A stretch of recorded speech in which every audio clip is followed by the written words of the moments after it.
is nothing like it used to be. So I was homeless in New York City. I was a prostitute in New York City. I was also addicted to heroin and cocaine in New York City. I was raised in Wilmington, middle-class family, and the route that I took to New York City was through some pretty serious childhood traumas. And at age 14, I was raped by someone that I knew. That was something that at age 14 I couldn't really deal with. And so I tell you this because 99% of the people that come seeking our services also have sexual trauma, males and females. And I say 99%, I would say it's probably 100, but everybody's not ready to say it. So when we're talking about addiction, it's often easy for us to look at the person and say, well, they could just stop. But there's a reason that that person is using. There's a reason that they have lost control of their life. And oftentimes it just takes a question. How are you and what happened?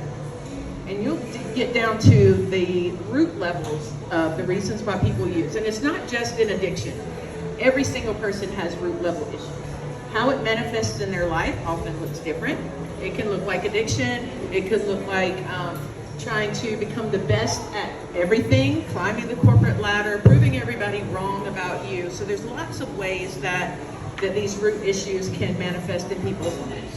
For me, it was addiction, and that's how God's called me to help other people in addiction. So currently, like she mentioned, we opened our doors in 2020, March of 2020, which, didn't seem like a great time to open because it was the day after everything closed. And I remember sitting at my desk and I said, God, I know that this is what you told me to do. And so I'm going to just keep doing it until you tell me to do something different.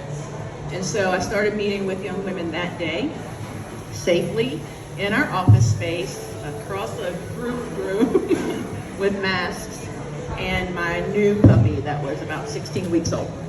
And I sat my puppy in the lap of Lauren. And Lauren hated me because I wanted to help her. I wanted to expose the things that were hurting her.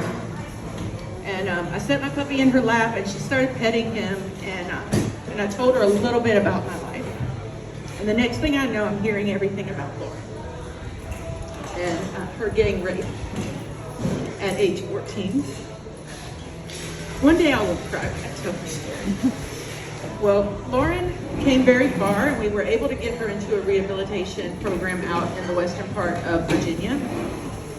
And she stayed there for 9 months, and the program abruptly ended, and Lauren came home and used an overdose, and she passed away.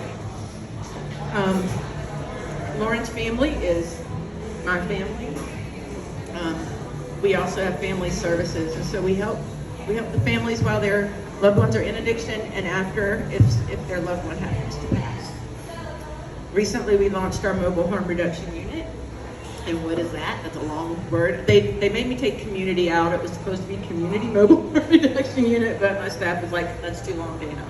So it's the mobile harm reduction unit, and what we do is we send this van out into the community, loaded down with love, with pamphlets, with help, with resources, and with Narcan.